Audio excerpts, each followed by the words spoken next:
爷爷从前常说后山红枫树林里有许多值钱的宝贝，现在他躺在医院 ICU 里，等着20万的手术费救命。我必须尽快找到值钱的宝贝，换到钱治好爷爷。不好，失去平衡了！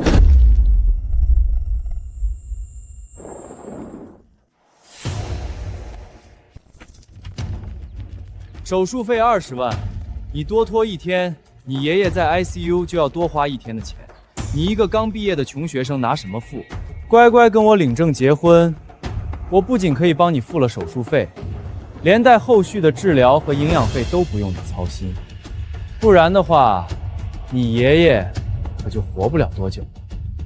你这是趁人之危，我是不会嫁给你的。明天我一定把钱带回来。爷爷说过，这枚铜哨能带我在后山找到值钱的宝贝。我明天一早就进山，找到值钱的宝贝给爷爷治病。行，我倒要看看没有我的帮助，你拿什么付住院费和20万的手术费？怎么有一个人躺在这里？喂，人，快醒醒，别装死！人，你压着本大王埋松果的秘密仓库了，快给本大王挪开！我这是摔傻了，我居然能听懂松鼠说话了。好疼！我居然一摔出幻觉了。松鼠怎么可能会说话？愚蠢的凡人！本大王才不是普通松鼠，本大王叫团团，是这片山林里的寻宝之王。寻宝之王？爷爷以前总跟我说，后山藏着一只通人性、会寻宝的灵物，我一直以为是哄我的话，没想到竟然是眼前的这只灵物。人，你把我攒了半个月的松果都压烂了，必须赔我，少一颗都不行。对不起，我不是故意的，可我真的没钱赔你。我爷爷重病住在 ICU， 欠了20万的手术费，我实在没办法，才冒险来后山，想找些值钱的宝贝卖了钱给爷爷治病。哼，怪不得我闻到你身上有林老头留下的铜哨味。林老头以前总给我带好吃的松子，还跟我说过，要是他的后人遇到难处，能帮就帮一把。你说的林老头，是我爷爷吗？你认识我爷爷？当然认识。林老头每次来后山，都会给我带最饱满的松子，可大方了。看在你是他后人又这么可怜的份上，本大王就大发慈悲帮你一把。后山哪里有值钱的宝贝，本大王一清二楚，这就带你去找真正宝贝。但是你必须答应我，换了钱就赔我松果。真的吗？我答应你，只要你能帮我凑到给爷爷治病的钱，我一定给你买好多最大最饱满的松果。放心交给我吧，本大王这只鼻子能闻到天底下的宝贝香，越值钱的东西在我的鼻子里就越香。跟我来。香，太香了，比最甜的松子还要香100倍，这下面绝对有宝贝。快跑！团团，这不就是一块烧焦的烂木头吗？这能值钱？气死本大王了，真是不识货，这是宝贝，超级香的宝贝。这味道难道是陈化牙白老料？没错，本大王就说很香吧，拿去换松子，换很多松子。人，有2个臭烘烘的坏家伙追过来了，他们身上有一股让人讨厌的酸臭味，快躲起来。好。强子，你瞧仔细没有？那丫头真往这片死人林里跑了。铁哥，我看得清清楚楚，那小娘们就带了一把破刀进来的，肯定就在附近。抓她回去，虎哥重重有赏。人，不好，他们发现我们了！哈哈哈，林威，可算让哥们逮着你了。看你这回往哪儿跑，乖乖跟我们回去找虎哥成亲吧。林威，找到什么宝贝了？拿出来给哥哥们瞧瞧。人，右侧半步，低头。干得好，左脚伸出去，绊他。臭丫头，找死！快蹲下，拿泥巴扬他眼睛。啊，我的眼睛！团团干得漂亮，我们快走。这一趟就挖出了陈化牙白老料，我现在就去镇上的万宝金把老料卖了，爷爷的住院费就有指望了。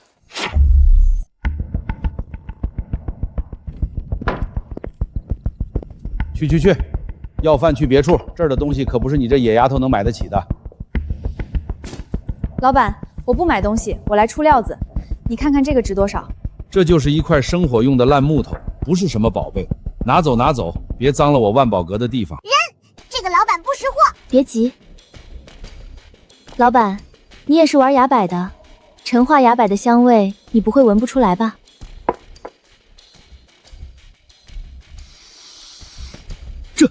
这肉质，这清凉的柏香，这是百年陈化崖柏老料，极品呐！老板，你刚才不还说这是我一个野丫头找来的烧火棍吗？哎呀，姑娘，是我有眼不识泰山。姑娘准备怎么卖呀？看老板出的价格怎么样？要是老板价格诚心，我自然会卖。这料子我出这个数，才5万，老板你心不诚啊？那我去别家问问好了。10万，姑娘，现款现交，绝不拖泥带水。成交。账户到账10万元，太好了！我现在就去万和医院，把爷爷在 ICU 的住院费先交上。林威，你怎么才来？又去哪儿跑了一天？你爷爷的住院费凑带齐了吗？林威，别在这丢人现眼了。你今天要是交不起住院费，万和医院可就要把你爷爷转出 ICU 了。周虎，让开，好狗不挡道。臭丫头，别给脸不要脸！没钱就乖乖跟我回村，今天就把婚事办了。大姐，给 ICU 3床的林建军先缴10万的住院费。好了，10万元扣款成功，这是您的收据，请收好。不可能，绝对不可能！他一个穷大学生，短短一天哪来这么多钱？周虎，看清楚，这是10万住院费，剩下的20万手术费用，我3天之内一定交齐。林威，你老实交代，这钱是哪来的？是不是去哪儿偷的抢的？老子现在就去举报你！举报我？我靠着从后山挖来的山货，光明正大的换来的钱，你管得着吗？山货？什么山货能卖10万块？你少在这蒙我！你爱信不信。臭丫头，你给我等着！山货是吧？老子倒要看看，你到底在后山藏了什么发财的秘密！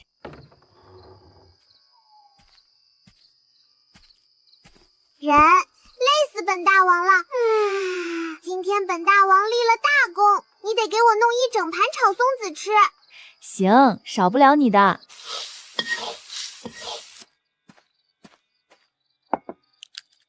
人，你炒的松子真好吃。慢点吃，等爷爷出院了，我天天给你做。ICU 烧钱，刚交的10万块应该能顶一阵时间。趁这段时间，我得赶紧挣够20万的手术费。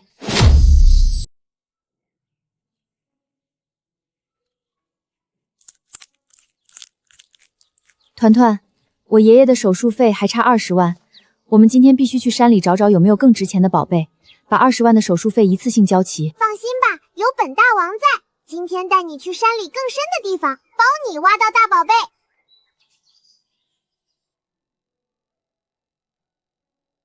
好，我们现在就出发。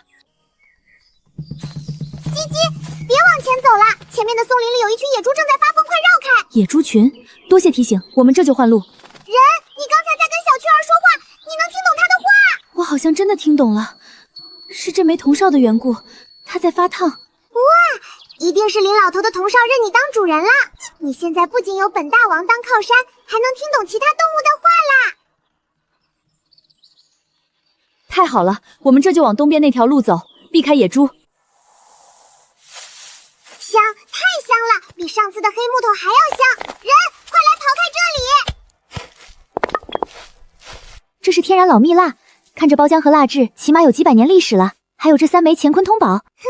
本大王就说超级香吧，这下你的20万有着落了。团团，你可真是我的福星。哎呀，人，你轻点儿，本大王要喘不上气儿了。小姑娘手里的东西不错啊，能给老哥瞧瞧吗？小姑娘，你手里的塑料工艺品，品相一般，老哥我心善，出2000块当个玩具收了，怎么样？2000？大叔，你当我是3岁小孩？这成色，这包浆，这分明是老蜜蜡。哎呀，现在高仿塑料多的是，你留着也是砸手里。这样，老哥给你加到1万，不能再多了。人，别听这个老大叔骗你。既然大叔觉得是高仿，那就算了。我下午刚好要去文玩协会找专家鉴定，真假一验便知。哎，姑娘留步，有话好商量嘛。大叔，我的时间很宝贵。30万，不，35万。姑娘，我诚心要，现在就转账，你省得跑市里折腾。成，35万，少一个子儿都不卖。合作愉快。宝贝儿终于是我的了。妈的，35万！那丫头片子居然真在后山刨出了能卖35万的宝贝。张老三，发财了也不分兄弟杯羹。周虎，你跟踪我？少废话，林薇那丫头肯定掌握了后山找宝的门路，不然怎么一挖一个准儿？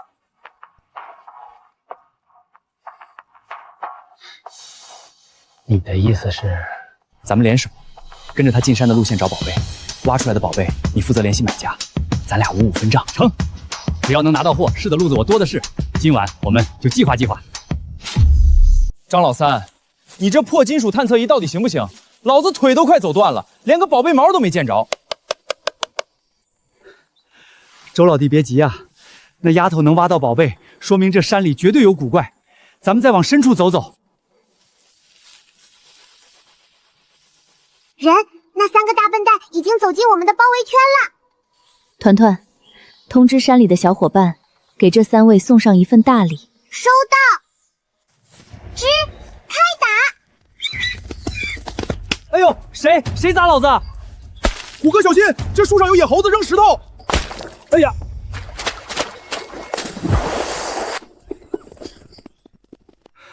妈的，邪门了！这些畜生怎么专盯着咱们打？哎呦，虎哥，这地方太邪门了，咱们快撤吧！我的探测仪进水坏了，快拉我一把！该死，林薇那死丫头能平安进出，咱们进去就遇鬼，肯定是那丫头在山里动了什么手脚。周老弟，在山上是他的主场，咱们跟他硬碰硬捞不到好处，必须换个法子。什么法子？你别跟老子卖关子！咱们下山去他家，明的不行，咱们来暗的，做个局，搞他卖假货。还是你脑子好使，只要把他送进去，他那些后山的宝贝还不都是咱们的？走，去林家。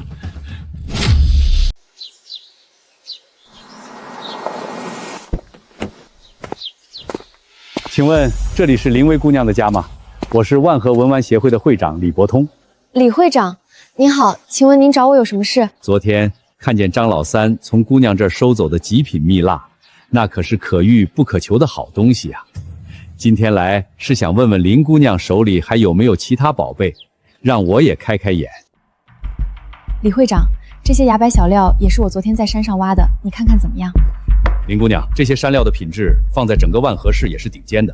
下个月市里举办秋季文玩展，我代表协会正式邀请你作为特邀嘉宾参展。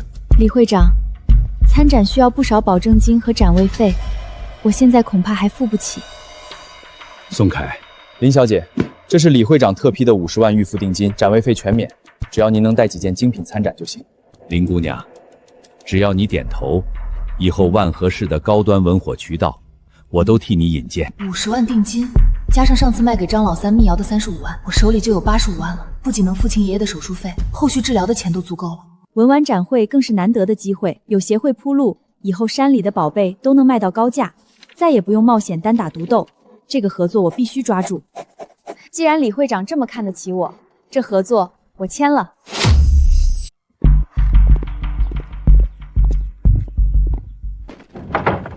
林薇，你少在这里装蒜！你卖给张老板的蜜蜡是假的，今天不退钱，老子砸了你这破院子！李会长，您怎么在这儿？张老三，你刚才说林姑娘卖的蜜蜡是假的，那块蜜蜡昨天我亲自鉴定过，是100年难得一遇的极品珍品。你在胡说八道些什么？张老板，这老头谁呀？李会长，误会，都是误会。我跟周虎闹着玩呢，林姑娘东西绝对是真的。林姑娘现在是我们万和文玩协会的重要合作伙伴，以后谁要是敢在林家撒野，就是跟我李伯通跟整个文玩协会过不去。滚！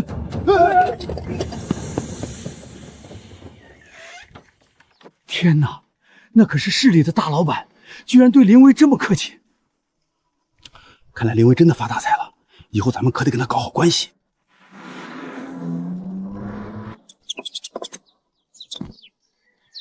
团团，下个月市里要办秋季文玩展，李会长邀我做特邀嘉宾，我得多准备几件上等文玩展品。你知不知道后山还有哪里有宝贝啊？人，你别急，本大王这就帮你闻闻。人，深谷那里有香气，在这里都能闻到，团团大王也太厉害了吧！哼，人，你可别小瞧了本大王，本大王的本事大着呢。那是，我们团团大王厉害着呢。事不宜迟，咱们出发。人，走这边，前面的草丛里有陷坑，千万别踩。好，这谷底常年没人来，到处都是暗坑。人，等一下，前面有东西，活的不止一条。小家伙，我们只是路过，无意冒犯，能请你们让个路吗？哇，你现在越来越厉害了，例如蛇都听你的话。不是我的功劳，是这个哨子。刚才蛇看我的眼神不像是要攻击，更像是在确认什么，好像在说：“哦，是你啊。”人，你说的没错，这哨子上的味道跟这山里很多老树老石头的味道是一样的，山里的朋友们都认得它。爷爷把铜哨留给我，只说能保命，从来没说过别的。他到底还瞒了我多少事？香炸了，就是这个宝贝。这质地，这金丝结晶，这是万年金丝楠阴沉木，整整一根。人，这下面还有东西。这个哨子和爷爷留给我的好像是一对。林家自明万历年间徙居此山，迄今400余载，世代以守山为业。山中草木鸟兽、古木矿脉、旧石碑刻，皆在林木下。今将所知所见录于此册，后世子孙若有缘得见，当知此山非无主之山，林家非无名之户。我想起来了，我小时候见过爷爷写这个。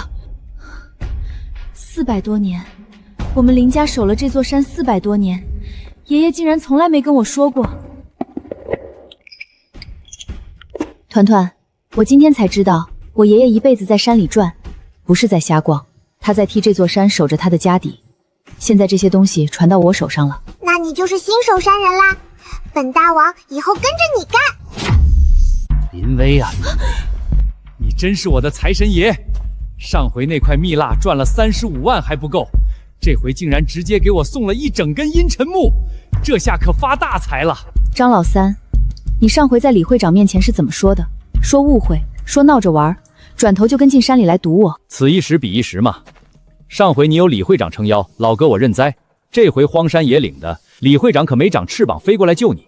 张老三，你知道这根木头是什么来头吗？我管它什么来头，不就是金丝楠阴沉木吗？值钱就完了。这根木头从我爷爷的爷爷的爷爷那辈儿就埋在这洞里了，我们林家400年没动过它，是因为它本来就该长在这儿，躺在这儿。你今天把它搬走，明天山里的水会断，土会塌，那些靠着山水活的树和动物都会遭殃。吓唬谁呢？一根木头还能影响山水？你当这是聊斋呢？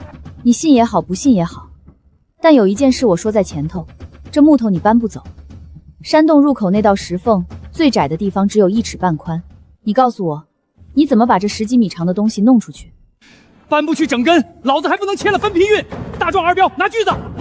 老三，这木头要是运出去，咱们下半辈子都不用愁了。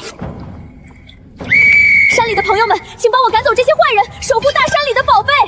装神弄鬼，老子一棍子废了你！等等，快看上面，好多蝙蝠啊！我的脸！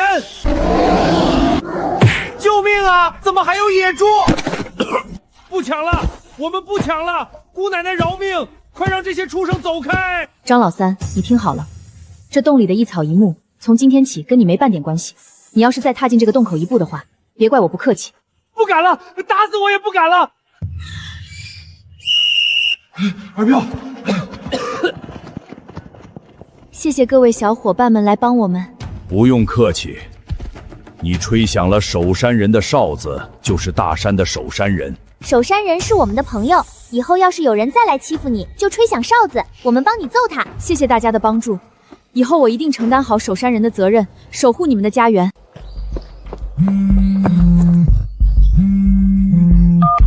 喂，医生，是我爷爷出什么事了吗？林小姐，别急，是好消息，你爷爷身体指标都正常，可以安排手术了，只要结清费用就能进手术室。好，我马上到医院缴费，麻烦您先准备手术。人，林老头能做手术啦。咱们快点走。人，林老头一定会好的。谢谢你，团团。医生，我爷爷怎么样了？手术成功了吗？手术很成功，病人已经脱离危险了。辛苦您了，医生，太感谢您了。一会儿你爷爷转到普通病房，你就可以去看他了。爷爷，你醒了。小薇，辛苦你了。不辛苦，只要爷爷您能好起来，我一点都不辛苦。另一枚葱烧，你找到了？找到了，在深谷的溶洞里还有一本牛皮手册。爷爷，您怎么从来没跟我提过守山的事儿？我是不想你扛这份苦。守山并不是一条发财路，而是还债路。还债？还谁的债？还大山的债。咱们林家在山里住了400多年，吃的粮、烧的柴、盖房的木料、治病的草药，全是山里给的。拿了人家这么多东西，总得还回去。砍一棵树就补栽10棵苗，挖一块石料就护住一片土，看好山里的草木鸟兽，不让外人乱挖滥采，拿1分还10分，这就是守山。所以您一辈子都爱进山转悠，却从来不肯挖宝贝卖钱。对，旁人都笑我傻，放着钱不赚，可我心里有数，只取不还，山早晚要空要荒。我从前不告诉你，就是盼着你好好念书，走出大山，过安安稳稳的日子，不用背着这份债熬一辈子。可我现在都知道了。小薇啊，路你要自己选，想放下哨子过自己的日子，没人说你不对。想接着守下去，就记住一句话，有取必有还，咱不能贪心。我知道了，爷爷。人，你想好了吗？还进山找宝贝吗？爷爷守了一辈子山，我不能把这份担子溜下，但我也不会死守着宝贝受穷。爷爷的一辈子都奉献给了大山，后续肯定还要大笔医药费养身体，我得继续赚钱，让爷爷的后半辈生过得舒适安心。这就对了，本大王知道后山阴坡谷底藏着好东西，比松子还香。就你机灵，现在天太晚了，等明天咱们就进山挖宝贝。人，本大王闻到了，前面地底下藏着3个特别香的宝贝。团团，你太厉害了！团团是野山参，而且是年份很久的野山参。太好了，肯定能换好多钱。林威，老子盯你大半天了，识相的就把这3株人参留下，否则老子一棍子废了你。周虎，你天天不干正事，只想着抢别人的劳动成果，真当我治不了你？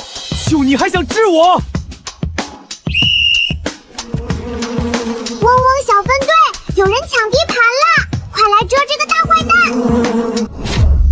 哎呀，我的妈呀，哪来这么多野蜂，疼死我了！走，团团，咱们现在就去市里的德仁堂药铺把野山参卖了。姑娘，这真的是纯正的百年野山参，身形如童子，颅头紧密，身须上全是珍珠疙瘩。现在这种纯野生的顶级药材几乎绝迹了。刘掌柜，您是老字号的行家，我相信您，麻烦您给估个价，只要价格合适，我就卖了。而且以后采到的好药材，我都优先供给德仁堂。姑娘爽快，这3株参王我出38万，只要你点头，我立刻让人给你转账，以后你的山货德仁堂全包了。成交。人，我们发财啦！以后本大王天天有吃不完的松子啦。日子真的好起来了。团团，咱们回家给你炒松子吃。接下来我要再挣些钱，开一间自己的铺子，自己当老板，把大山里的宝贝让大家看见，让大山里的宝贝不被埋没。人，快来呀！溪水底下全是这种香香的硬石头，再不挖就被冲走了。团团，这水流太急了，根本没有落脚的地方，我过不去。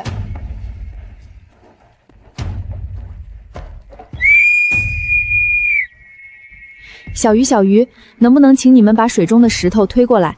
我请你们吃好吃的。人，你等一下。谢谢你们小家伙们，真是好玉，这质地和油性绝对是顶级的和墨玉籽料。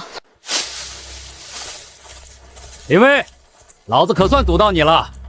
这黑龙干里的东西都是村集体的，你私自挖掘玉料是要被关进治安所的。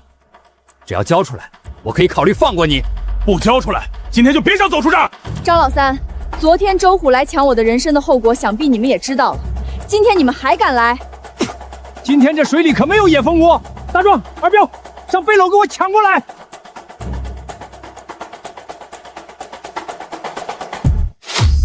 麻烦各位朋友帮我缠住他们。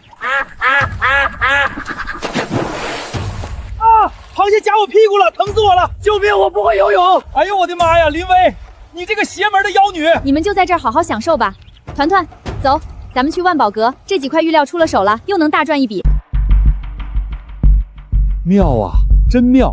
姑娘，你这3块料子，皮色红艳，内里无裂无杂，切开后是纯正的羊脂白，这可是万中无一的极品籽料。王老板是识货的人，您开个价。姑娘，我王某人做生意最讲诚信，这3块料子我出60万，只要你点头，我立刻全款转账。成交，祝我们合作愉快。团团，加上这笔钱，咱们开铺子的本金就攒够了。等铺子开起来，我要把后山的宝贝都摆进去，让更多人看到咱们大山的宝贝。包在本大王身上，山里香香的宝贝多着呢。明天咱们就进山，保准给你找着更值钱的好东西。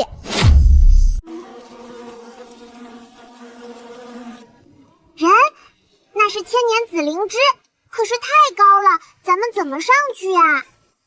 当然是要来山里的伙伴们帮忙啦。山里的朋友们，请帮我想办法取到悬崖上的紫灵芝，我不想让这样的宝贝一辈子被埋没在这里。太棒了，有了这些野山藤，我就能爬上去了。谢谢大家。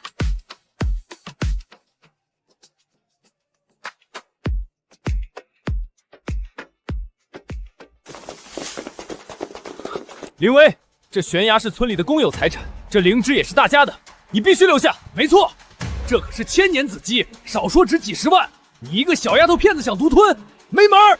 周虎、张老三，你们天天不干正事，就盯着我手里的东西，有本事自己上去采，在这拦路抢劫，要不要脸？少废话，动手，把背篓给我抢过来！啊！我的眼睛，哪来这么多野蜂呀？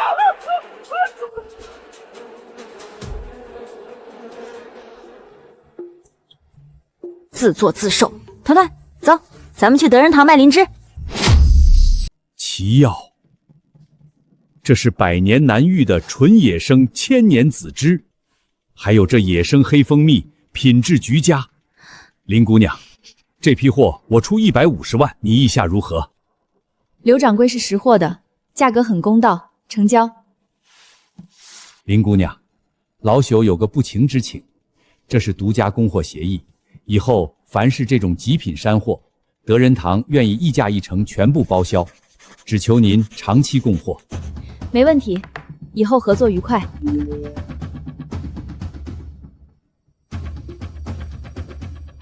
团团，拿到货款了，咱们现在就去租下隔壁街道那家临街铺子，把咱们自己的店开起来。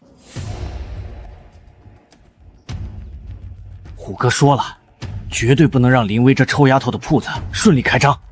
秃头，快把这锁眼用胶水堵死，再把臭垃圾泼门上。赖子，我怎么觉得这大晚上的，周围全是眼睛盯着咱们？流浪猫小分队、麻雀通缉队，给本大王狠狠地抓这俩坏蛋！让这些坏人见识见识我们喵喵拳的厉害！捉他们，咱们小麻雀也不差，也能打坏人。啊！救命！哪来这么多野猫？别啄了，疼死我了！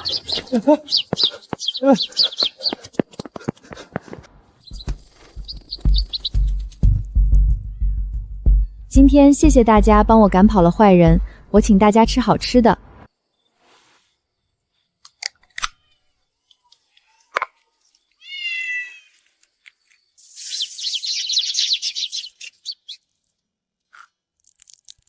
人类，以后这样的活再来找我们，我们很喜欢吃这个罐头。谢谢人类，我们都吃得很饱。人，还好咱们警觉，提前守在这里，差点被坏人得逞了。他们越是想捣乱，守山阁就越要风风光光的开业。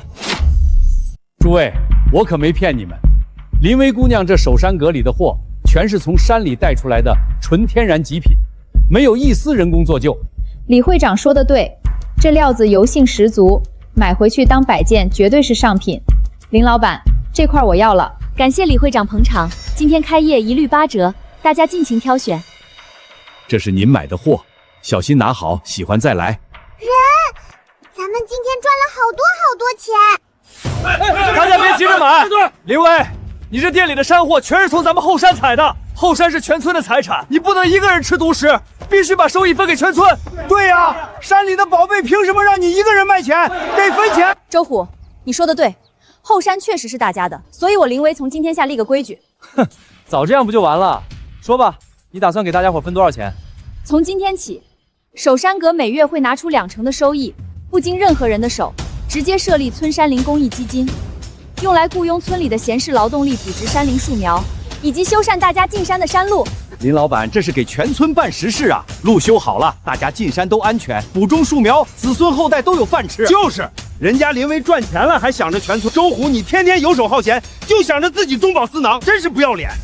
你们这群白眼狼！周虎，我林薇挣得干干净净，也回馈得明明白白。你要是眼红，大可以自己进山采，别在我的店门口丢人现眼。人，快来！就是这个味道，苦苦的，香香的，长在石头缝里的仙草，居然是野生铁皮石斛，株株饱满肥厚，看着根部的色泽，起码有10几年的药龄了。这批石斛品质极高，带回去可以作为守山阁的特色货品。救命啊！有没有人啊？蛇，别过来！救命啊！团团，你听见了吗？下面好像有人。听出来了，是那个周虎的声音。人，咱们别管他。山里陡峭，如果真出人命就麻烦了，过去看看。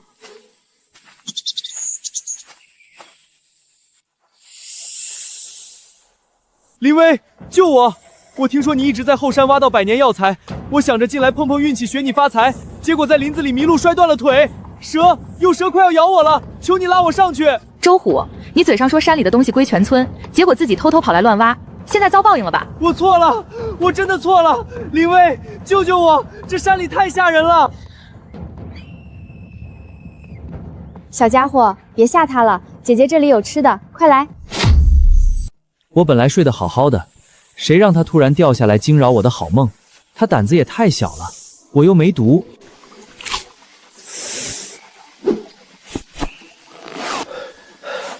周虎，大山是宽容的，但大山也是有眼睛的。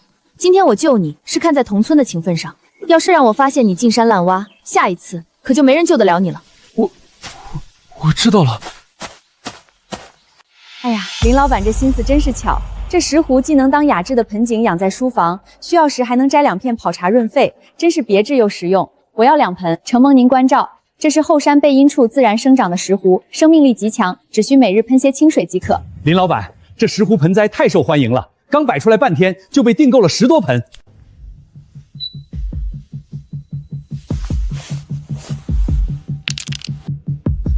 大家快来看看啊，这家店卖假货。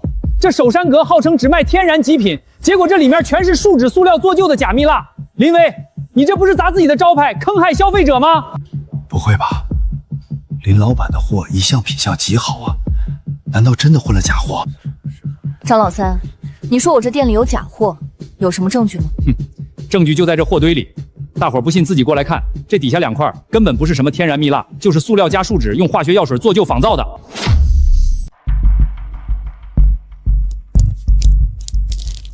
人，快把这2块臭烘烘、全是化学药水味的假塑料扔出去！这个人身上全是这股臭味，就是他偷偷放进去的。大家都是文玩圈的老手，我守山阁的极品蜜蜡，天然纹理灵动自然，手感温润，有淡淡的松香。而这2块，大家仔细看看纹路是不是生硬呆板，再凑近闻一闻，是不是有一股刺鼻的塑料和化学剂味道？呸！还真是，纹路完全是搅拌出来的，一股子塑料味儿。这作假手法也太糙了。张老三，我店里每一件货在上架前都经过严格的登记和团团的嗅觉把关。这2块假货的切口和包浆都是新的，根本不是我们首山阁的货。张老三，你刚才鬼鬼祟祟往货架里塞东西的动作，全被俺们店里新装的摄像头拍得清清楚楚。你这是公然栽赃陷害！我只是看错了，对，我看错了。张老三，你要是再敢用这种下三滥的手段来首山阁捣乱，咱们就直接在治安员那儿好好对峙对峙。太不要脸了，用这种阴招栽赃，滚出去！一点小插曲，让大家看笑话了。首山阁以诚信立本，每一件货大山作证，本人担保，请大家放心挑选。团团，今天石斛盆栽卖得太快了，存货撑不了2天。趁天还早，咱们进山一趟，去阴坡那片老地方看看，能不能再采几株品相好的野生石斛回来补货。好嘞，本大王鼻子最灵，包你满载而归。周虎说了，这后山遍地是黄金，只要多挖点药苗卖给外地客商，今天就能买摩托车。啊，我的脚断了，救命啊！有没有人啊？这些药苗还没成熟，居然全被挖毁了。人，那个贪心鬼掉到坡下面去了。他虽然贪心，但也不能见死不救。首山人找我们什么事儿？朋友，坡底下有个人摔断了腿，能不能麻烦你们把藤条放下去，把他拉上来？小的们，把藤条放下去，拉人！王小二，把藤条绑在腰上，我让猴群拉你上来。1、2、3，用力拉！林威，这些猴子怎么会听你的话？不该问的别问。你把药苗连根挖光了，大山生气了。这次就是给你个教训，要不是遇到我，你的后果不堪设想。我知道错了。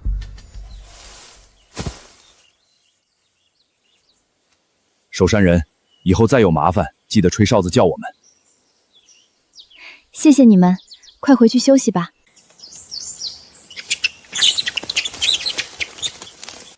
大家看看，这就是你们跟着周虎进山抢宝的后果。山参幼苗挖出来也没有药用价值，你们1分钱拿不到，还差点把命搭进去。林威，大家也是穷怕了，看你挣钱眼红。周虎说，只要抢先挖了就能卖大钱。林威，你少在这儿装大尾巴狼，山是大家的，凭什么你挖的大家挖不得？我采药只采成熟期，并且会及时补植树苗。大山是活的，你们这样滥采，最多3个月，后山就会变成一片荒山。到时候，大家靠什么吃饭？今天我在这儿立个规矩，首山阁需要大量山货，只要大家跟着我合规采挖，只采速照，我林威按市场最高价收购，每天现结工钱。林威，俺以后听你的，俺再也不跟着周虎胡闹了，俺帮你补填药苗。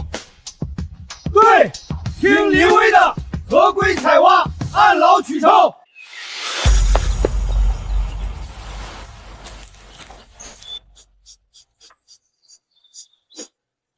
人，你先别忙活这些了。本大王刚才从瀑布那边闻到了一股特别香的味道，比松子和石斛加起来都香。去不去看看？听你这么描述，感觉是大宝贝呢。走，去看看。刚好秋季文品展快要展出了，还缺一件压整文品。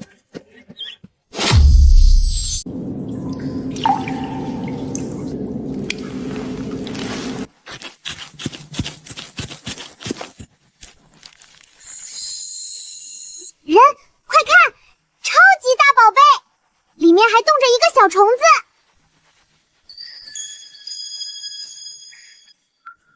皮壳保存完美，里面的飞蝉栩栩如生，这是远古昆虫虫坡。哈哈，林威，老子一路上跟着你，总算没白费功夫。这琥珀原石至少值上百万，识相的给老子扔过来。张老三，你跟踪我是又怎样？在这深山老林里，就算老子把你废了，扔下悬崖，也没人知道。把琥珀交出来！各位小伙伴们，我遇到了麻烦，请来帮帮我。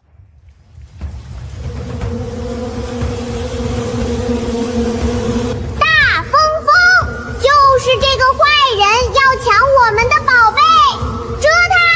林薇，我错了，救命啊！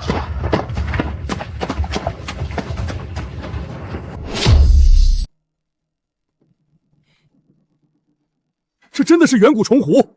林薇姑娘，这次秋季文玩展有了这琥珀压轴，咱们绝对要在全国文玩界彻底露脸了。李会长过奖了，到时候还要麻烦李会长多宣传。这事儿包在我身上，我今天就给几位顶级藏家打电话，让他们展会当天必须过来捧场。林老板，对不起了，张老三给了我2万块，只要我把这假货塞进去，等展会一开，你就彻底完了。抓贼啦！抓大坏蛋啦！啊，什么东西啊？小刘，我给你开1天200的工资，你就是这么回报我的？林老板，我错了，都是张老三逼我的，他给我2万块钱，让我把假玉石混进参展的箱子里，想在展会上让您身败名裂呀！沥青加石粉，张老三的手段还真是10年如一日的下作。林老板，求求你别报治安，我家里还有老娘要养啊！看在你跟我这么久的份上，就给你一次机会，帮我给张老三带句话，明天文玩展，让他有种就来展会现场对峙。绝了！这重坡里的飞蝉纤毫毕现，没有一点人工拼接的痕迹，真乃大自然的鬼斧神工。林老板，这件我定下了。感谢您的厚爱，不过这件重壶是守山阁的镇展之宝，暂不对外出售。您若喜欢，可以留个联系方式，展会结束后咱们再细谈。旁边这些崖柏老料和玉料都是精品，您也可以看看。林老板，李会长在2楼 VIP 餐厅设了午宴，专门款待几位特邀参展商，请您务必赏光。我这展位虽然柜子锁着，但总归不太放心。人，你放心去吃饭，本大王帮你守着，谁也别想碰咱们的宝贝。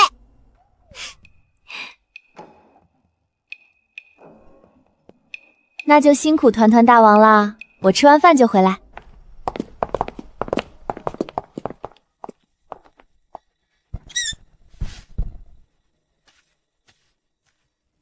林薇，风头出够了吧？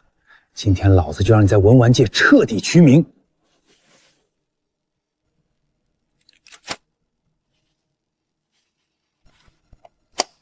等下午一开馆，老子就带专家来砸你的招牌，看你到时候怎么哭！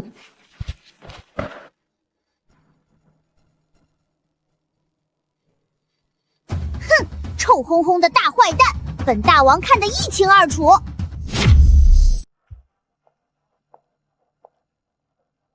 人，里面刚被张老三混进了脏东西，好臭，有一股刺鼻的油漆和塑料水味，熏死本大王了。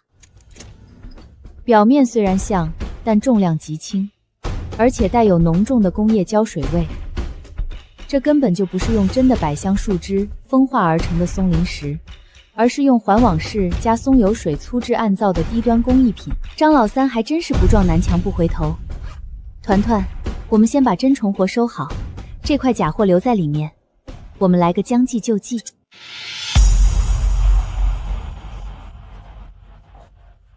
大伙快来看啊！这守山阁口口声声只卖原生态真品，其实根本就是个卖假货的黑店。大家看这展柜底层的琥珀，根本就是塑料做的，质地轻浮，纹理呆板，确实是人工合成的假货。林老板，你这可是公然欺诈！张老板，你既然对文玩这么有研究，那不如你当众给大家讲讲这块琥珀是怎么放进我展柜的。哼，自然是你自己摆进去骗钱的。是吗？大家请看大屏幕，展馆的每一个角落都有高清监控。张老板，你撬锁塞货的动作需要我给你放个特写吗？呸！太下作了，眼红别人的文王就跑来用假货栽赃，这种人渣就应该送去小黑屋。这监控怎么可能开着？误会，都是误会。林老板，我做药材生意20年，走南闯北收过的山货数都数不全。但品相和药效都如此纯正的野生石斛，我还是头一回见。你首山阁的货源真是让人叹为观止。苏老板过奖了。林老板，我代表苏氏药业正式向你提出合作，我们出资金和技术，你出优质山货货源，咱们联手打造一条标准化的野生药材真加工生产线，把大山的好东西推向全国。苏老板这么快就定了？生意场上讲的是眼缘和信任，东西我亲眼看了，人我也当面聊了，还有什么好犹豫的？我的要求只有一条，所有原料必须来自合规采收，不能为了产量去挖山刨根。我守山阁的根基就是守这个字，丢了它，货再多也没有意义。好，就冲你这句话，合作更得做了。等展会结束，我亲自带团队去你们村实地查看，咱们把合同敲定。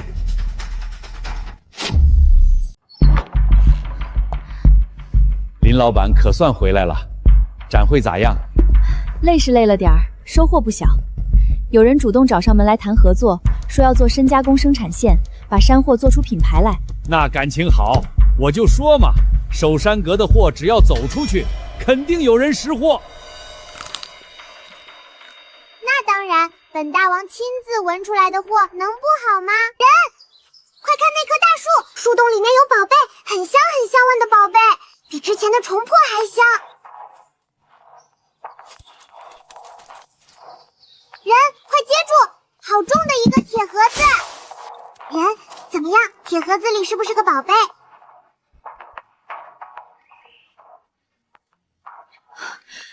冰凉刺骨，毫无色感，皮壳上沙粒紧实，隐约有红雾环绕，袋子处松花凝聚。这是老坑帝王绿，满色浓郁，连一丝裂纹都找不到。我的娘哎！这么纯正的绿，俺活了大半辈子都没见过，这可是传世的宝贝啊！是顶好的宝贝，团团大王太能干了。那当然，本大王一出马，大山里的宝贝全得乖乖现身。只是这料子太打眼，在外露白容易招麻烦。团团，耿大叔，咱们不往深处走了，现在就下山回店里，等回头请李会长帮忙长眼，再好好规划这块料子的用处。林老板，怪事儿了！咱们刚从山里回来，还没半个时辰，本地做翡翠生意的王甲就找上门了，指明要看刚出山的新料。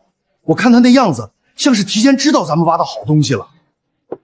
不奇怪，周虎倒了，张老三跑了，可盯着咱们守山阁的人没断过。村口巷尾早就安了眼线，咱们进山下山的一举一动，早被人看在眼里报信去了。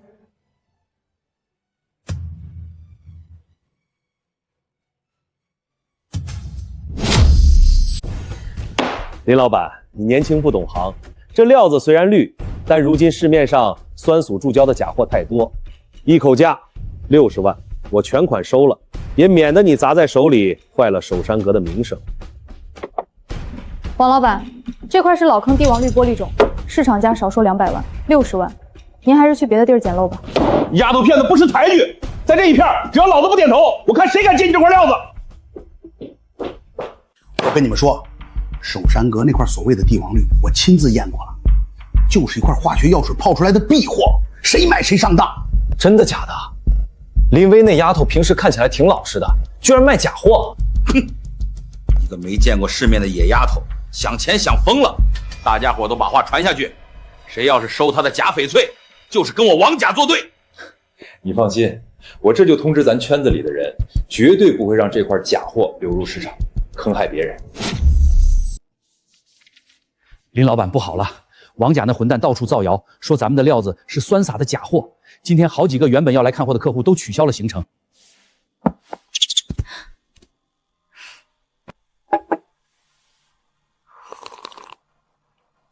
不用急，我已经让李会长帮我联系了一个很有名的收藏家赵先生。王甲以为造谣能逼我低头，那我就让他当众丢人现眼。赵老，您可是玉石界的泰斗，您给长长眼，免得这有些不守规矩的新人用假货脏了大家的眼。赵老，怎么样？是不是胶感十足？满口胡言！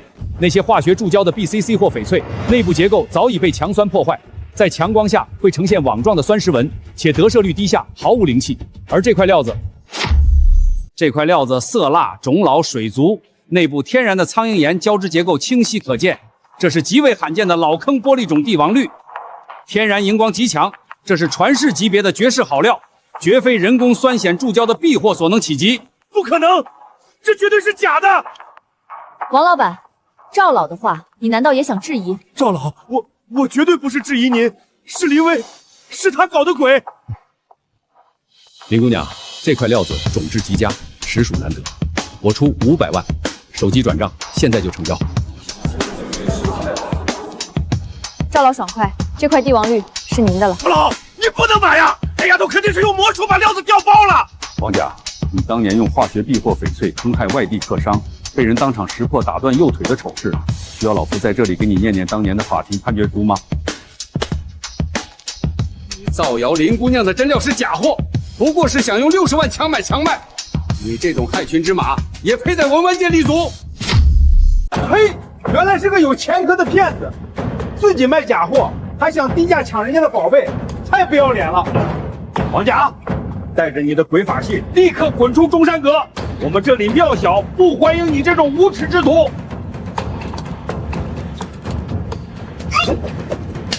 滚出去！坏人滚出去！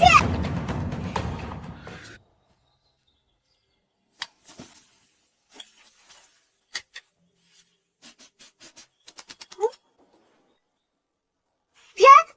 这下面有东西，埋得很深，特别香，跟山里的松枝完全不是一个味道。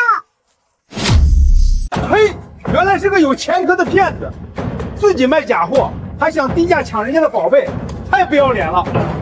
王甲，带着你的鬼法器立刻滚出中山阁，我们这里庙小，不欢迎你这种无耻之徒！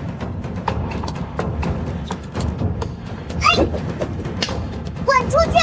坏人滚出去！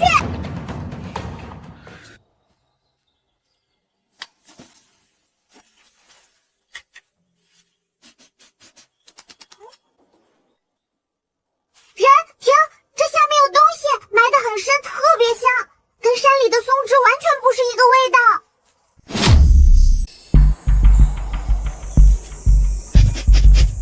哇，这个比上次的翡翠还要好看，香的本大王都想咬一口啦。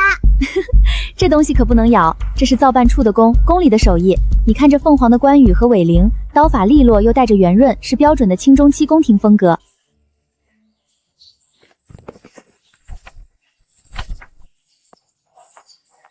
同治3年，匪乱四起，护山第9代孙林怀安携家藏器物数件，埋于老坡地东南角槐树下，以待后世太平之日。子孙若得此物，当知先祖护山之日不可轻弃。这是咱们林家先祖亲手写的。同治3年，刚好是太平国后期，天下大乱的时候，先祖把家中的好东西藏进山里，是想保住这些东西，也保住这个守山的事业。那你打算怎么处理这些东西？卖了吗？翡翠花片肯定是要出的，这么好的料子和雕工，在市面上很难找到同等级的。至于其他几件，我先带回守山阁好好登记，留作咱们店的底蕴。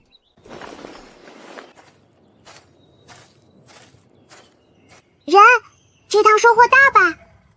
大，而且这个消息恐怕很快就会传出去。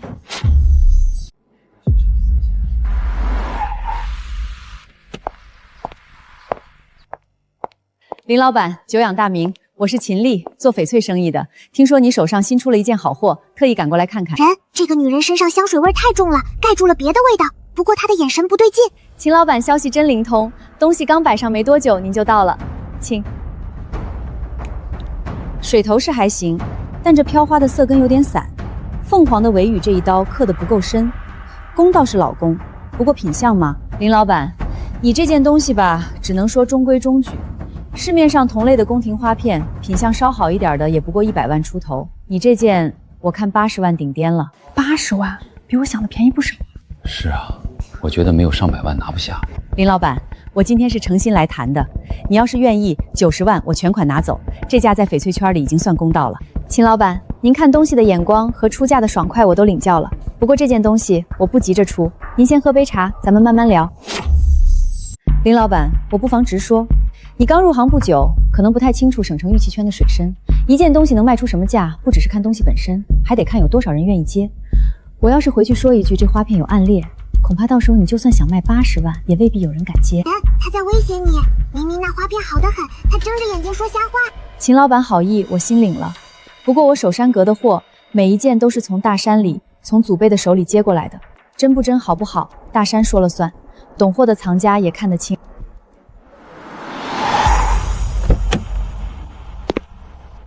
林老板，外头来了一位老先生，面生，不像是本地人。请问这里是不是有一件玻璃种飘花的凤凰翡翠花片？我专程从金陵赶来，想见识一下。孟老，您怎么来了？秦老板也在这里，巧了。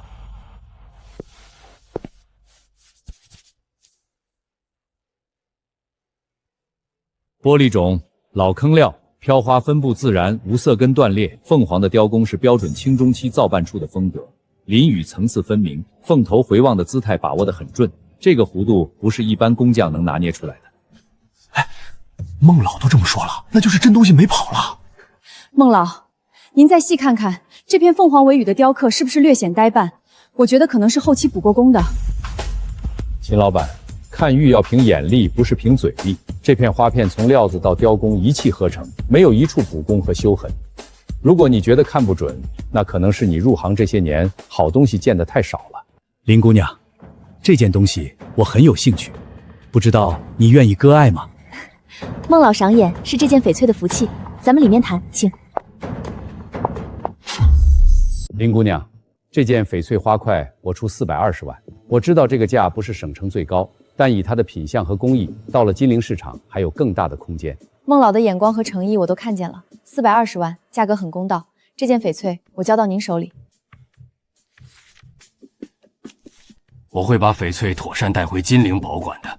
孟老，您真的不再考虑一下吗？420万买一件花片，您就不怕被年轻人骗了？秦老板，我在这个行当里看了50年的东西，能骗我的人至今还没出生。孟老，多谢您今天仗义直言。不是仗义，是实话。你手里的货和你的人品都配得上这个价。你这只松鼠倒是通人性。林姑娘，你养的？团团是我最得力的搭档。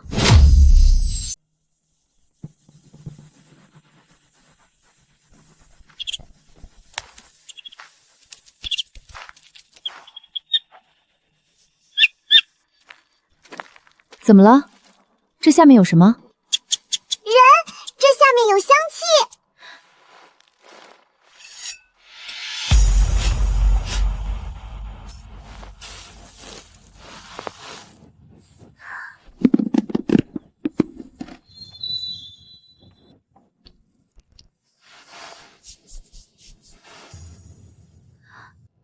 这是田黄石，颜色这么正，萝卜纹清晰可见，是上品田黄石。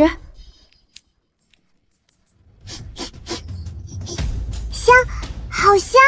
人，这是什么宝贝？这是田黄印章，而且是明代的老东西。这印面的篆刻风格节字方正，线条展切有力，带着明中期文人印的典型气息。如果是真品，收藏价值不会比上次的翡翠花榻低。本大王纹出来的东西肯定是真品。团团，这块田黄印章得找真正懂行的人看。下周有个民间鉴宝交流会，我得带他去一趟，请专家帮忙长眼。好呀好呀，让那些专家们也开开眼，什么叫真正的宝贝？各位藏友，接下来是今天的自由交流环节，大家可以带上自己的藏品上台，由现场专家和观众一起品鉴交流。哪位先来？这位是来自万和村守山阁的老板林薇姑娘，她带来了一枚据说是明代的田黄印章。各位，我是周阳，玩古玩20多年了，今天来给大家长长眼。这件东西嘛，料子看着像是田黄，但各位仔细看看这颜色，太均匀了。天然田黄不可能有这么统一的色调。再看这个萝卜纹，太规整了，规整的像机器刻出来的。依我看，这是用涮王质加石粉浇铸的仿制品，市面上300块钱能买一打。小姑娘，你刚入行，被人骗了也正常。这样吧，老哥帮你处理了，这东西我出5000块收了。人，他在撒谎。谎！咱们的印章明明是真的，它身上的味道有一股化学药水的酸味儿，他自己带的才是假货。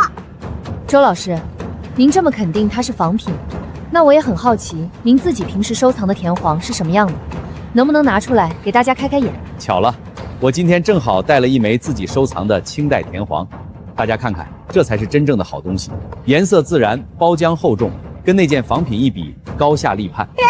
他那个东西好臭啊，呛得本大王鼻子都疼了。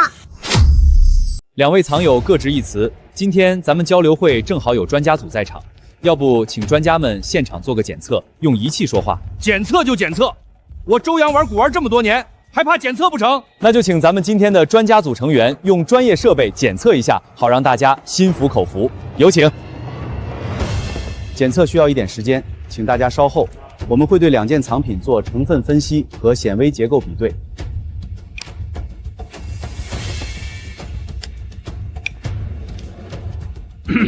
经过红外光谱成分分析和显微结构比对，结论如下：周洋先生带来的这枚印章，主要成为换阳纸石粉及工业染色剂，萝卜纹为人工压模形成，表面包浆为化学药水充实仿造，属于批量制作的仿品，俗称假货。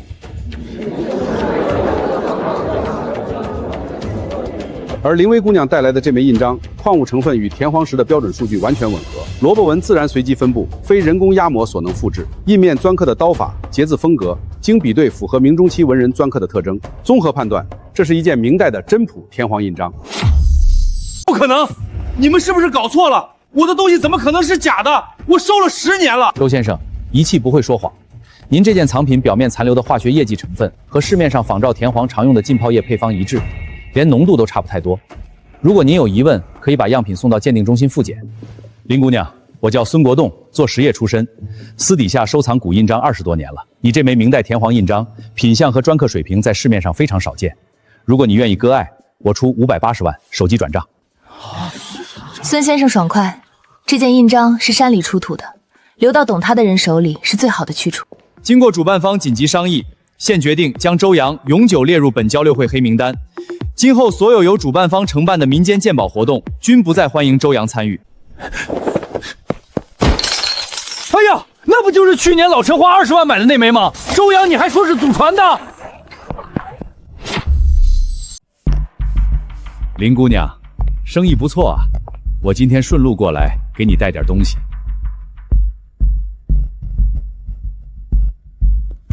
你最近的几样文玩都出了名，现在外地好几位藏家都在打听你，托我牵线搭桥。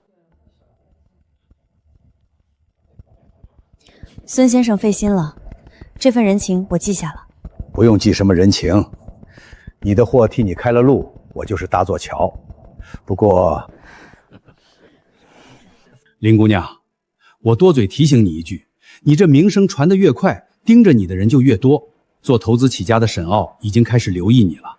沈傲，我知道这个人，出了名的手腕硬。他跟文玩圈子有什么关系？以前没关系，最近想挤进来。这种人路子野，心也狠，你多留个心眼儿，总没错。多谢孙先生提醒，我会小心的。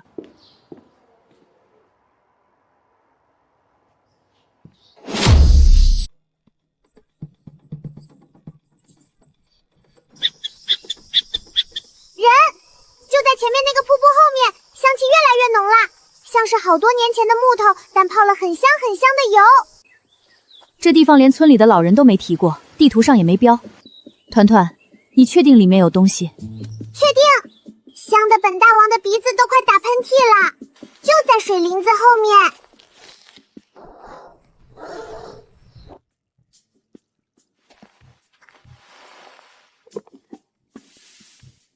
紫檀的，这雕工是清宫造办处的手艺，盒子本身就已经是件好东西了。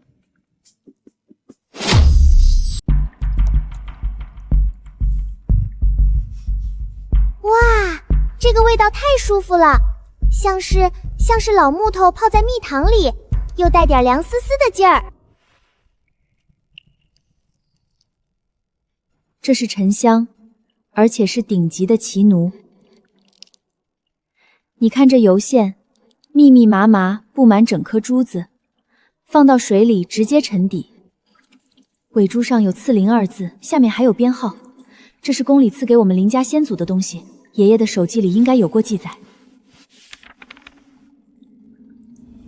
光绪23年，100多年前的事了。咱们林家的先祖那时候应该是替朝廷看守这片山林的。这串手串是赏赐，也是信物。人，那咱们得好好收着，这是你祖上传下来的宝贝，不能让人抢了去。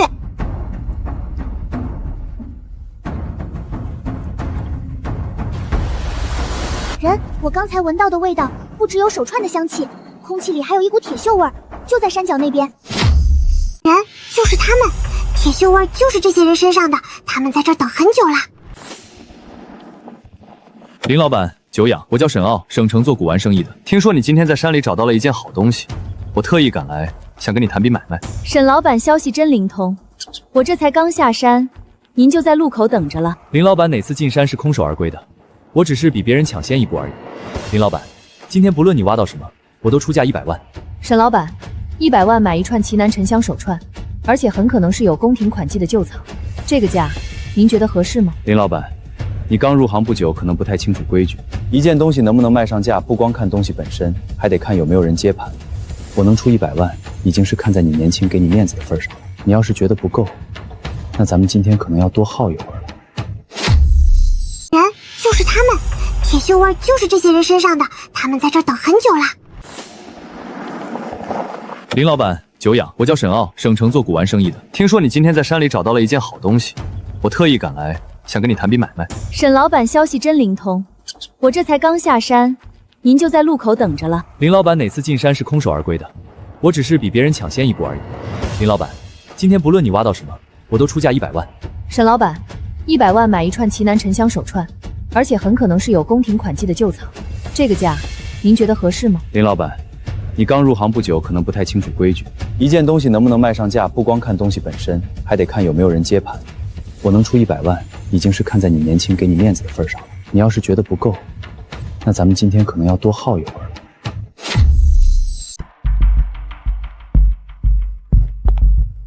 林老板，昨天的事是我手下人太急了，回去我已经说过他们。今天我亲自登门，不为别的，还是那串手串，100万。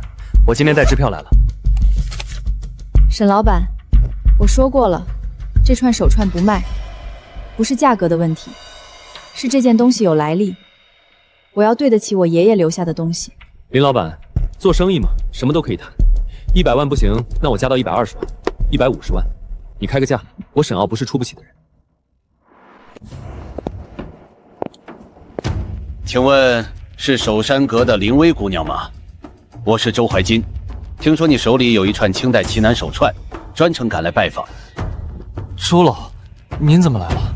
沈老板，我听说你昨天在山脚带人堵了林姑娘下山的路，今天又上门来压价，一串有公款的奇楠18字手串，你出100万就想拿走，传出去是要坏了古玩圈的名声的。林姑娘，我今天来是想好好看看你手里那串珠子，咱们坐下来慢慢聊。林姑娘，这串珠子在灯下看，油线分布自然而细密，黑中泛着琥珀色的光晕。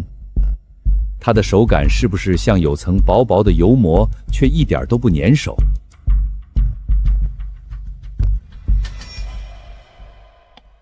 这串手串从料子到工艺，再到尾珠上这块金牌的款迹，全部对得上。光绪年间宫里赐出来的东西，能保存得这么完整的，我这一辈子只见过3次。林姑娘，你手里这件是第4件。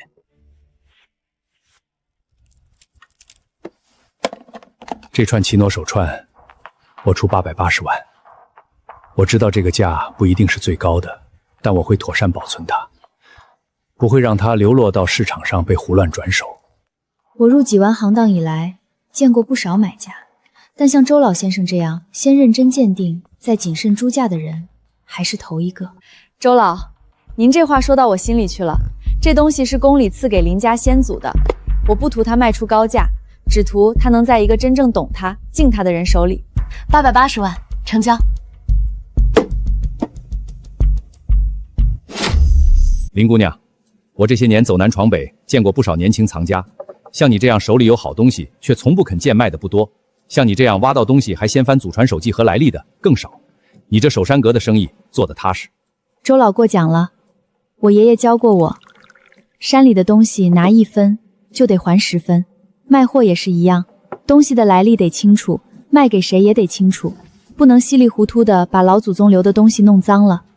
这是我这些年积累的一些正经藏家的联系方式，分布在全国各地，收什么的都有。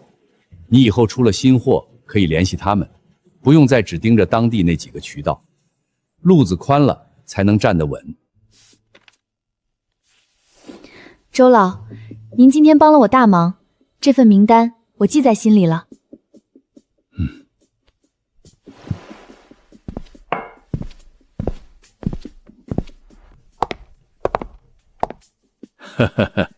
林姑娘，你身边的这位小助手可比什么鉴定仪器都厉害，好好守着你的山，也好好守着这份缘分。人，那边地面底下有东西，不是木头也不是石头，是另外一种味道，润润的沉沉的，像是被很多人摸了很多年，包了一层油壳。这是至纯天珠，看着包浆的厚度和纹路的风格，是藏团的老珠子，年份至少在100年以上。啊去，好厚重的味道。光绪15年冬，得至纯天珠1枚，埋于樟树东南10步黄土之下，另铸孔牌1方，录其来历归属，分埋于古树东南50步老柏根下。除了天珠，先祖还留了铜牌，专门用来证明这东西的来历和归属。团团，明天一早咱们再进一次山，把铜牌也挖出来。你听到没有？村口的狗从下午开始一直在叫，铁链子当当响，像是有什么生人进村了。施主，贫僧云游至此，听闻施主昨日在古树中得了1枚天珠，特来相告。那枚天珠是临县古佛寺早年遗失的镇寺之物，望施主慈悲，将天珠归还佛门。这位师傅，你说的古佛寺是哪座寺？天珠是什么样的？有多少年了？你有什么凭证证明它是寺里的东西？施主不信贫僧也是常理，只是这天珠若留在俗世手中，终归是枉费了他100年修识的佛缘。贫僧不求施主白送，只要施主肯归还，寺中愿出3000元香火钱，聊表谢祭。人家师傅都亲自来了，还带着年珠，看着挺诚心的。林老板要是真拿了人家寺庙的东西，确实该还啊。就是，咱们村的人一向本分，不能贪人家庙里的东西。施主，出家人不打诳语。这天珠若留在施主手中，村里人看在眼里，也会觉得施主是贪了不该贪的东西，不如成全一段善缘，彼此都好。这个大和尚从头到脚都是臭味儿，他的僧袍是臭的，年珠是臭的，连他脚上那双鞋都是臭的。师傅，您说您云游至此，可您脚上的鞋底沾的是沥青，不是山路的泥。您说您是出家人，可您手指甲缝里干干净净，手上也没有常年捻珠磨出的老茧。施主这话是疑心贫僧的修行。贫僧云游四方，穿什么鞋走什么路，难道还需向施主一一禀报？倒是施主你扣着佛门旧物不肯归还，传出去对守山阁的名声怕是不好。施主这是在做什么？叫人来评理吗？贫僧有理有据，来多少人也不怕。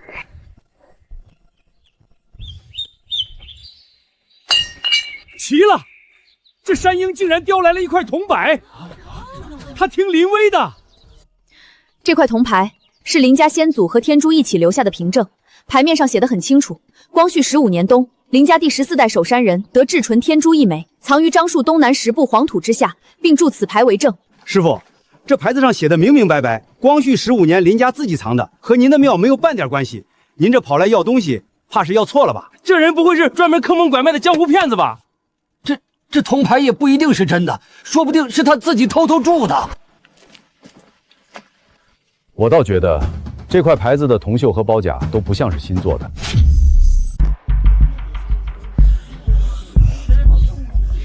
我是从省城过来的，姓陈，做点实业的生意。听说万和村出了件传承清晰的老天都，特意赶来看看。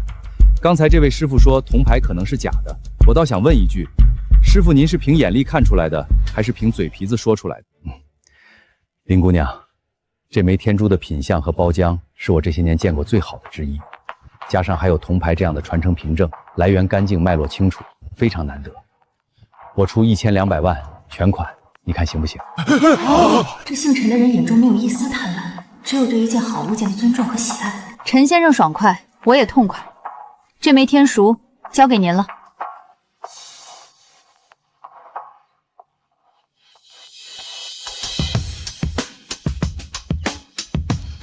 多谢林姑娘割爱。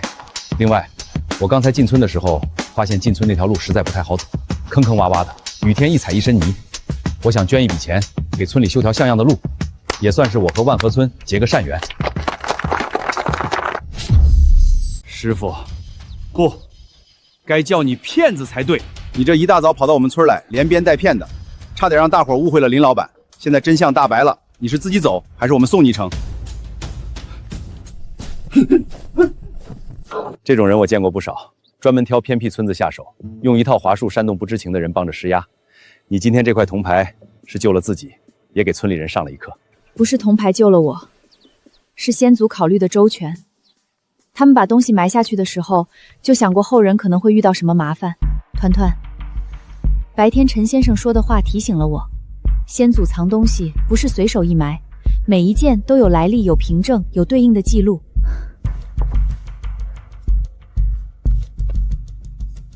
这块铜牌证明天珠是林家的东西，那守山记里标记的其他位置，也一定藏着对应的物件，而且是凭证。这处窑址也在咱们林家世代赶户的林地里，当年县志上有记载。如果窑址里还有留下的瓷片，那都是合理合法的林家旧藏。人，你是说咱明天去挖这个窑址？挖，但得小心。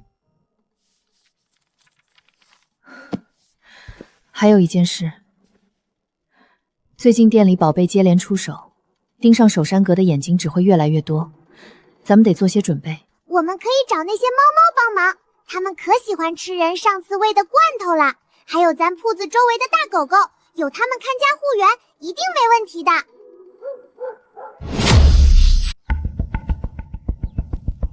人，快来！这底下的泥土里有一股特别好闻的泥香，有宝贝。凤华，这竟然是宋代汝窑凤华好残片。凤华是宋代赵氏皇珠凤华堂的御用标志，存世的汝窑中带有凤华二字的，2只手都数得过来。果然，这片荒废的古窑迹属于咱们林家世代监护的林地。这瓷片是当年窑厂自然废弃掩埋的残件，属于林家私产，来源完全合规，谁来也挑不出毛病。本大王最厉害了，这可是给皇上烧的宝贝。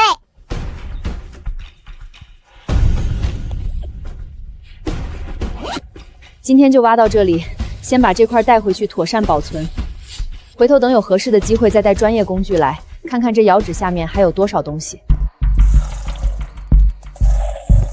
今天我挖到的东西，消息传出去不会慢，接下来怕是有人不会善罢甘休。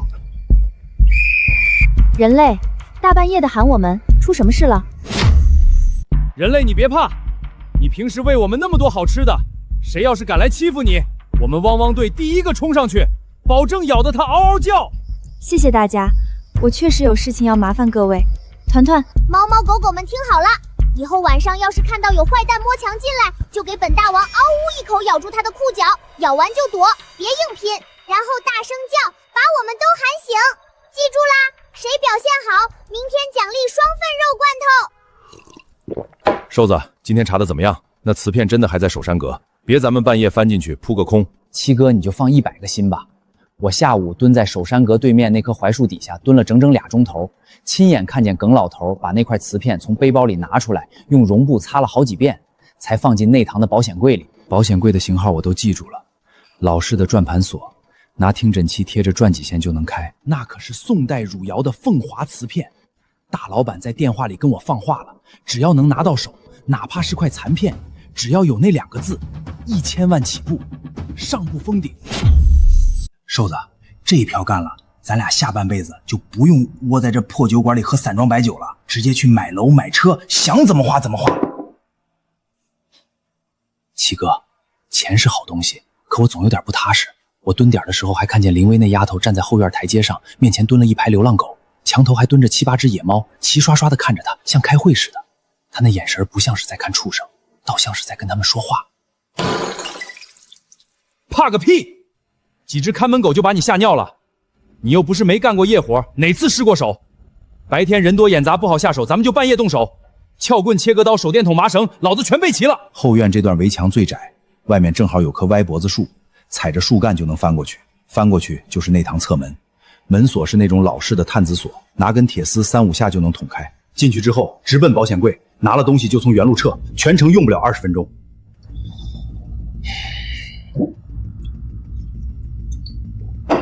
只要把瓷片抢到手，咱们连夜坐车去找大老板，天王老子也找不到咱们。干了，富贵险中求。今晚12点，咱们准时在首山会后巷碰头。就这儿，踩着树杈翻上去，矮墙那边就是后院。院子里没灯，狗也没叫，安全。走，侧门在左边。七哥，这锁是老式的，给我10秒钟。七哥，刚才那只猫叫的不对劲儿。别管出声，继续开锁。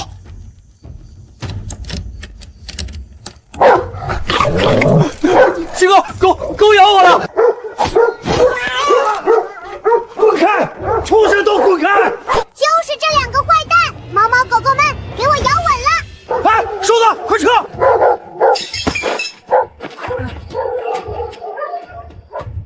哼，敢来本大王的地盘偷东西，没被蛰成猪头，算他们运气好。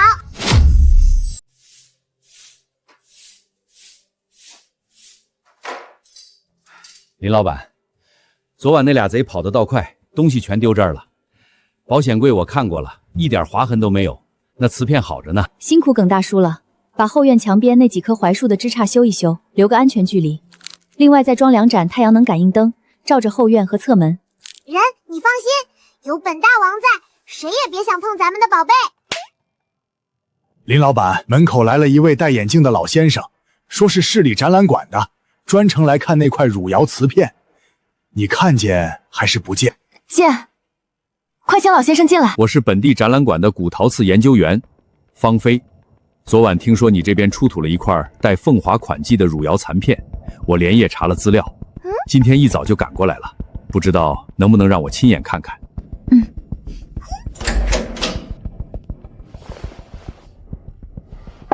请。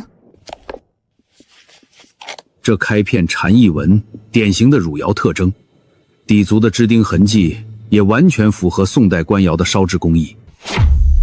确实是凤华2字，笔法、刻痕深度、字体结构和我馆藏的一件凤华款汝窑水仙盆完全一致，这是真品，而且是当年凤华亭的御用器物。林老板，你这件瓷片学术价值和展陈价值都非常高。人，这个老先生眼睛亮亮的，是真的喜欢咱们的宝贝，不像那些假和尚和坏商人。方老师，既然您说它有展陈价值，我愿意让它去更多人能看见的地方。不过我想先听听您的想法。林老板这番话，我听了心里踏实。请坐。林老板，经过我们馆内专家组的统一评估，这件宋代凤华款汝窑残片，无论从稀有度、完整性，还是款式的清晰度来看，都是近10年来省内出土最珍贵的一件官窑瓷器。我们正式提出征集，总价款1500万，分2期支付，签订协议后，首期到账800万。方老师，我对展览馆的流程和诚意没有疑问，这协议我签。林老板，说实话，我见过太多出土文物被私藏、倒卖，像你这样愿意让好东西见到阳光的不多。能让它被更多人看到，比放在保险柜里要有价值的多。人，这个是什么意思啊？后院围墙加高，装红外摄像头，侧门换防盗锁，这花了40万。另外进山的装备也要换一批，七七八八加起来100万出头。剩下的钱捐给村里多修几条路。人，咱自己不留着？咱留够用的就行了。东西从山里来，钱也应该回到山里去。路修好了，村里人日子好过，护山队巡逻方便，咱们进山也更快。林老板，陈先生捐的那笔加上你这一笔，我估计山路年底前就能通车。路通了，山里的好东西能走出去，山里的人也能走出去。你看那片，咱们第一次见面就在那儿吧？你从山上滚下来，压坏了本大王的松果仓库，可怜巴巴地说：“爷爷等着钱救命。”那时候我连一把像样的柴刀都没有，摔得浑身是伤，还以为自己活不下去了。那时候你哭得可难看了。那后来呢？后来嘛，本大王带你找到了崖北，卖了钱救了林老头。再后来，咱们挖了蜜蜡，找到了虫婆等好多香香的宝贝。人，你记不记得咱们一共攒了多少钱？记不清了，但都花在了该花的地方，给爷爷治病、开铺子、修路、补充药苗，山里掏出来的又还回山里去了。那你后悔吗？不后悔。不上山就遇不见你，遇不见你就找不到那么多宝贝，找不到宝贝就救不了爷爷，也开不了守山阁，更修不了村里的路。我哪一步都不后悔。